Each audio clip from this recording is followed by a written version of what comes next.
मैं 8 साल का था जब मैंने पहली बार उसका नाम सुना। कठोर प्लास्टिक सीट में शिफ्ट होने के कारण मेरी कलाइयाँ टेबल के केंद्र में एक धातु की चेन की कड़ी से बंधी हुई हैं, जिससे मेरी गतिशीलता सीमित हो गई है। अधिकारी मेरी बेचैनी को निष्क्रिय रूप से देखता है, पहले से ही अधीर है और घटनाओं को याद करने से परेशान है। मैं थोड़ा और हाल के बारे में सोच रहा था, मिस क्लार्क। जैसे कि आप उसके घर के बाहर खून से सने हुए क्यों पकड़े गए थे? नहीं, नहीं, आप नहीं समझे। मुझे शुरुआत से शुरुआत करनी होगी ताकि आप समझ सकें। मैं वास्तव में मेरी कहानी की सुंदरता को समझने के लिए एक अधिक काम करने वाले, कम वेतन पाने वाले, थके हुए, निष्पक्ष पुलिस अधिकारी डॉघेर पर भरोसा नहीं करते हुए कहता हूँ। एक थकी हुई आह निकल जाती है, नींद की कमी से नहीं बल्कि निराशा से। अधिकारी डॉघेर अपनी उंगलियां हिलाते हुए मुझे जारी रखने का इशारा करते हैं। मुझे उस पर भरोसा नहीं है, लेकिन ये पंक्ति का अंत है। जैसे ही मैं अपनी सीट पर बैठता हूँ, धातु की हथकड़ी मेरी कलाई में धंस जाती है ताकि मैं वास्तव में कहानी में शामिल हो सकूं। त्वचा की चुभन को नजरअंदाज करते हुए मैं आगे की ओर झुकता हूँ और अपनी दुनिया में उसका स्वागत करता हूँ। मैं उस दिन को याद करता हूँ, जो अब से कई साल पहले का है। ढेलेदार, गद्देदार सोफे पर एक गेंद की तरह मुड़ा हुआ तकिए के किनारे भुरा रहे थे। जब मैंने अपनी उंगलियों को सीमों पर फिराया तो स्थिति और खराब हो गई। मेन के तट से दूर क्लिफ द्वीप पर मेरे दोस्त के छोटे से केबिन की एकल फलक वाली कांच की खिड़कियों में हवाएं तेज तेज और हिलती हुई कांप रही थीं।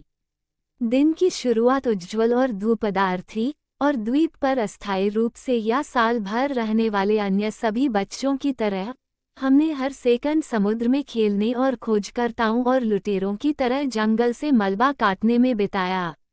मेरी सबसे अच्छी दोस्त एला का एक पड़ोसी था, एक लड़का जो हमसे उम्र में बड़ा था, शायद केवल 1 या 2 साल, लेकिन उस समय हमारी उम्र का विभाजन बहुत बड़ा लग रहा था। वह लंबा था, वह आत्मविश्वास से बोलता था और उन लड़कों की तुलना में कम मूर्खतापूर्ण चुटकुले बनाता था जिनके साथ एला और मैं मुख्य भूमि पर स्कूल गए थे। उस द्वीप के लड़के के बारे में कुछ बातें मुझे परेशान करती थीं, और जब हम उस गर्मी में द्वीप की खोज कर रहे थे तो मैं केवल उसी के बारे में सोच सकता था। जब हम पेड़ों पर चढ़े और अस्थायी झूले को पकड़कर नीचे पानी में कूदे तो मैंने बहादुरी से उसका पीछा किया। जैसे ही वो विशेष दिन समाप्त हुआ, मैं अनिच्छा से लेकिन इस्तीफा देकर एला के पीछे उसके शिविर में वापस चला गया। बारिश की पहली ओस भरी बूंदों ने हमारे कंधों को गीला कर दिया और पेड़ों के बीच की छाया फैल गई। तूफान आने वाला था, आप हवा में इसकी गंध महसूस कर सकते थे। जब रात हुई तो ऐसा लगा मानो द्वीप पर कोई तूफान आ गया हो। सब कुछ हिल गया, चिल्लाया और सीटियां बजाईं, लेकिन वयस्कों को चिंता नहीं थी, न ही एला को, इसलिए मैंने खुद को ये दिखावा करने के लिए मजबूर किया कि मैं भी डरा हुआ नहीं था।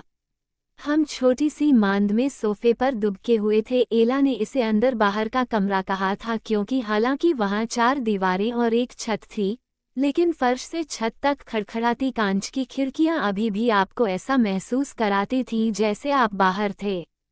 कंबलों के ढेर के नीचे एक साथ मदर आते हुए एला के माता पिता ने अपने पुराने टीवी के चैनलों को पलटा। उस समय वे केवल बुनियादी केबल ही प्राप्त कर सकते थे, और यह वीएचएस और डीवीडी के टावरों से घिरे फर्श पर एक विशाल बक्से की तरह बैठा था और उतरा एक फिल्म पर। नींबू हरी रोशनी और भयानक संगीत ने पहला दृश्य प्रस्तुत किया। एला के माता पिता ने इस बात पर बहस की कि क्या उन्हें हमें इसे देखने देना चाहिए या नहीं। अंत में उसकी मां ने आह भरते हुए उसके पिता से कहा कि अगर हम सारी रात बुरे सपनों के कारण रोते रहें तो वही हम लड़कियों से निपट सकता है। हालांकि ऐसा नहीं हुआ, क्योंकि मैं 8 साल का था और उस आदमी का नाम जानने वाला था जो मेरी जिंदगी हमेशा के लिए बदल देगा। इस फिल्म का नाम क्या है? मैंने एला को फुसफुसाया, जिसने जोर से अपने माता पिता से मेरा प्रश्न दोहराया। उसके पिता ने गीले पॉपकॉर्न चबाने के बीच जवाब दिया, टॉमी नॉकर्स। यह एक अजीब फिल्म थी। मुझे ऐसा लगा जैसे मेरा दिमाग घुमाया जा रहा है, विकृत और भ्रष्ट किया जा रहा है। फिर फिल्म खत्म होने पर आराम करने के लिए धीरे से सहलाया। ये स्टीफन किंग है। तुम लड़कियों ने आई के बारे में सुना है ना? वो एक मेनर है, उसके पिता ने गर्व से घोषणा की। मानो हमारा उस पर कोई दावा हो, मानो हमें उसे जानना चाहिए। तभी मेरा जुनून शुरू हुआ। मैं अपने सामने वाले अधिकारी को समझाते हुए वर्तमान में लौटता हूँ। उसकी कलम पीली लाइन वाली नोटबुक को उठाती है, जिससे मेरी जिज्ञासा बढ़ जाती है। वह मेरा बयान लेने के लिए लैपटॉप का उपयोग क्यों नहीं करेगा? निश्चित रूप से यह आसान होगा। मुझे कलम और पीली लाइन वाले पन्नों का नाटक पसंद है। जैसे कि हम 50 के दशक में वापस आ गए हैं और वह कमरे को थोड़ा ज्यादा गर्म और रोशनी को बहुत तेज बनाकर मुझे बात करने के लिए प्रेरित करने की कोशिश कर रहा है। अब किसी भी क्षण उसका साथी, अच्छा पुलिस वाला, यहाँ आएगा और मुझे एक सिगरेट और एक विस्की देगा। मिस क्लार्क, अधिकारी डोघेर ने चिढ़ते हुए कहा कि मैं बार बार अपने दिमाग में खोया रहता हूँ। मैं अगले दिन अन्य बच्चों के साथ नहीं खेला। मुझे पड़ोस के लंबे, सुंदर लड़के की परवाह नहीं थी। फिल्म खत्म होने के बाद मैंने एला के माता पिता से स्टीफन किंग के बारे में पूछा और उसकी माँ ने पुराने कंबलों को मोड़ते हुए और अंदर बाहर के कमरे में हमारी नींद की पार्टी के अवशेष उठाते हुए लापरवाही से समझाया कि उनकी कुछ किताबें कहीं पड़ी हुई थीं। मुझे बस चारों ओर खुदाई करनी थी और उन्हें ढूंढना था। मैं कहानी को ऐसे सुनाता हूँ जैसे मैं इसे बारीकियों और आंतरिकता के साथ लिख रहा हूँ।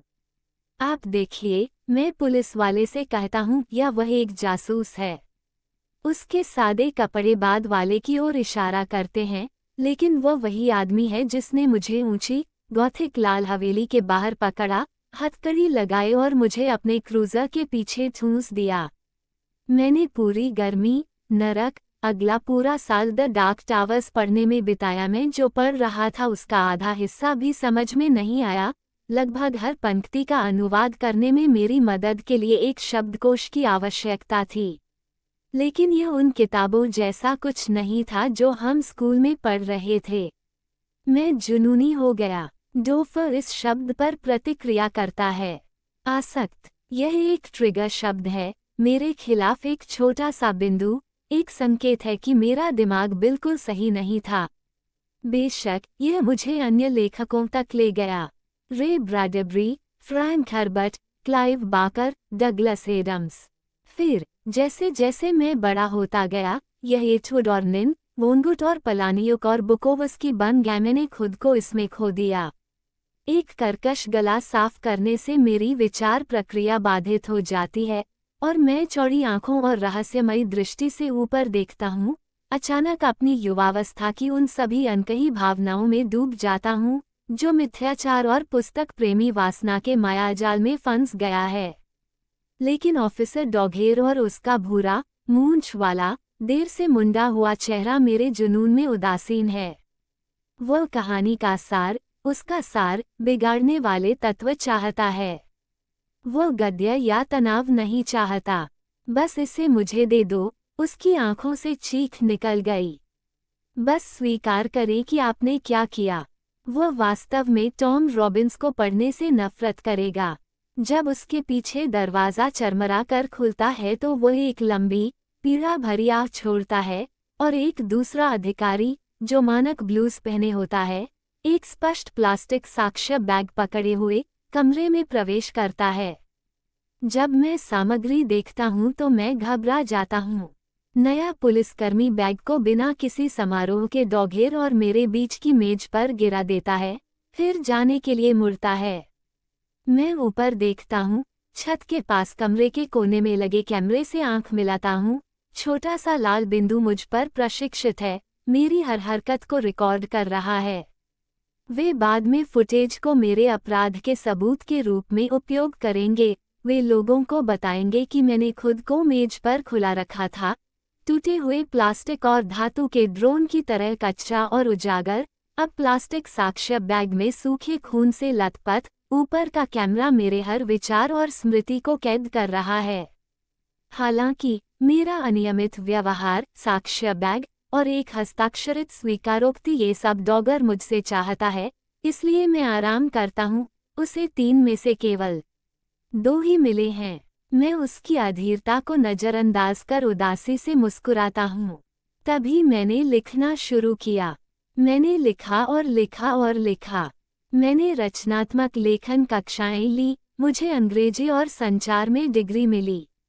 लेकिन मुझे अस्वीकृति पत्र मिलते रहे, बार बार। और फिर एक दिन मैं आगे झुकता हूँ, अपनी आवाज धीमी करता हूँ। जब डॉगेर मेरी मुद्रा की नकल करता है तो मुझे खुशी होती है और अंततः मुझे दिलचस्पी होती है। फिर एक दिन मैं ब्रिजटन में वालग्रीन्स में था और प्रिस्क्रिप्शन काउंटर पर स्टीफन किंग के अलावा कौन खड़ा था। डॉगर अपनी भौहें ऊपर उठाता है, समझ नहीं पाता, समझ नहीं आ रहा। मैं गुर्राता हूँ। उसकी अयोग्यता थका देने वाली है। वैसे भी जब वह मेरे पास से गुजरा तो मैं खुद को रोक नहीं सका। मैंने उससे बात करने की कोशिश की और मैं बहुत अजीब था, अपने शब्दों पर लड़खड़ा रहा था। लेकिन वो बहुत दयालु और विनम्र था। मैंने उससे कहा कि मैं डरावनी बातें लिख रहा हूँ, जैसे वह और वो मेरी प्रेरणा थे। उनकी वजह से मुझे लिखने का शौक हुआ, लेकिन मैं प्रकाशित नहीं हो सका। और क्या आप जानते हैं कि उन्होंने क्या कहा? उसने क्या कहा? उन्होंने कहा, हर कोई डरावना नहीं हो सकता। और फिर वह मूर्खतापूर्ण, दांतेदार मुस्कान के साथ मुस्कुराया और चला गया। आखिरकार समझ का उदय होता है। आटे से लथपथ आदमी के फटे हुए होंठ सोच समझकर एक साथ जुड़ते हैं, और इससे आपकी भावनाएं आहत हुईं। आप बदला लेना चाहते थे, इसलिए आप उड़ गए। नहीं, निस्संदेह इससे मेरी भावनाओं को ठेस नहीं पहुंची। इसने मुझे प्रेरित किया। डॉफर की कलम एक बार फिर पीले कागज पर टिकी हुई है और अपनी पलकों के नीचे मेरी ओर देख रही है। वह मुझे डराने या मेरी महत्वपूर्ण कहानी कहने की गति को धीमा करने की कोशिश नहीं कर रहा है, लेकिन वह ये भी स्वीकार नहीं करना चाहता कि वह अभी भी भ्रमित है। देखो, मैं उनका सबसे बड़ा प्रशंसक था, लेकिन उनकी आखिरी कुछ किताबें। मैंने मेज से बंधी हुई अपनी हथेली उठाई और अपने हाथ से इतना इशारा किया। मुझे लगता है कि उन्हें बस थोड़ी सी प्रेरणा की जरूरत थी। क्या आपको नहीं लगता कि यह भी कुछ हद तक मार्मिक था? मेरे बारे में बहुत एनी विल्क्स। मैं गर्व से मुस्कुराता हूँ, लेकिन ये बेवकूफ़ अभी भी भ्रमित दिखता है। कष्ट, अब तक कुछ भी नहीं। कैथी बेट्स, पहचान उसके चेहरे से होकर गुजरती है और मैं आंखें मूंदने का विरोध नहीं करता। यह उस महिला के बारे में है जो लेखक के प्रति आसक्त है, और वो उसका अपहरण कर लेती है और उससे कहानी दोबारा लिखवाती है ना? बहुत अच्छा, डॉगेर, भले ही आपको वह फिल्म से मिला हो। लेकिन क्या आप जानते हैं कि मिस्री इसी तरह के आधार पर एक और लघु कहानी से प्रेरित थी? मैंने नहीं किया। तो आप इस एनी विल्क्स के चरित्र से पहचान करते हैं? फिर मैंने कंधा उचकाया। मिस क्लार्क, मैं वास्तव में जानना चाहता हूँ कि जब आप आज सुबह 12:36 बजे मिस्टर किंग्स बैंगर के घर पहुंची तो क्या हुआ? मैं साक्ष्य बैग, टूटे हुए ड्रोन जिस पर मैंने नियंत्रण खो दिया था, और प्लास्टिक आवरण पर खून के छींटे को देखता हूँ। एक और मैं उसे यह कहानी बता सकता था कि यह सब कैसे इतना अलग अलग हुआ, बिल्कुल भी मेरी योजना के अनुसार नहीं। या मैं उसे बता सकता हूँ कि कथा जोड़ने के दौरान वास्तव में क्या हुआ था, मेरी खुद की रचना। ठीक है, मिस्टर डॉगेर, ये वह कहानी है जो कल रात हुई थी जब मैं स्टीफन किंग की हवेली में पहुंचा था।